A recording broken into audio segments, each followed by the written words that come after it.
آپ دیکھ رہے ہیں کے نیوز ایچ ڈی میں ہوں حارث علی شاہ گیلانی۔ چلتے ہیں آج کی اہم خبروں کی طرف۔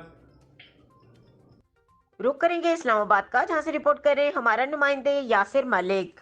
فیصل واڈا کی خالی نشست پر انتخابات روکنے کی استدعا مسترد۔ سپریم کورٹ آف پاکستان نے فیصل واڈا نااہلی کیس کی سماعت کرتے ہوئے 9 مارچ کو فیصل واڈا کی خالی نشست پر انتخابات روکنے کی استدعا مسترد کر دی۔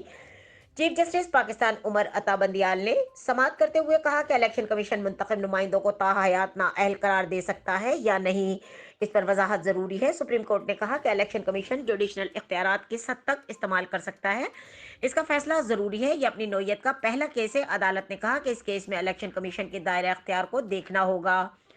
9 مارچ کو ہونے والے سینٹ انتخابات کا نتیجہ عدالتی فیصلے سے مشروط ہوگا۔ سپریم کورٹ آف پاکستان میں فیصل واڈا کی وکیل وسیم سجاد نے دلائل دیتے ہوئے کہا کہ فیصل واڈا کو تاحیات نااہل قرار دینا الیکشن کمیشن کے اختیارات سے تجاوز تھا۔ Election commission court of law نہیں کہ کسی کو تاحیات نااہل قرار دے۔ انہوں نے اپنے دلائل میں کہا کہ تاحیات نااہل کا اختیار کورٹ یا الیکشن ٹرائبونل استعمال کر سکتا ہے، الیکشن کمیشن نہیں۔ اسلام آباد ہائی کورٹ نے الیکشن کمیشن کو فیصل واڈا کی دوہری شہریت کی چھان بین کی ہدایت کی۔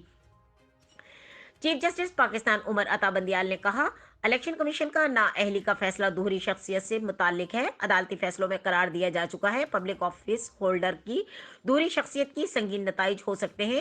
آپ کا نقطہ یہ نہیں کہ الیکشن کمیشن نے ٹھیک فیصلہ دیا یا غلط، آپ بس یہ کہہ رہے ہیں کہ الیکشن کمیشن کسی کو تاحیات نااہل قرار نہیں دے سکتا۔ فیصل واڈا کے وکیل وسیم سجاد نے کہا کہ تاحیات نااہل سیاستدان کے لیے سزائے موت ہے۔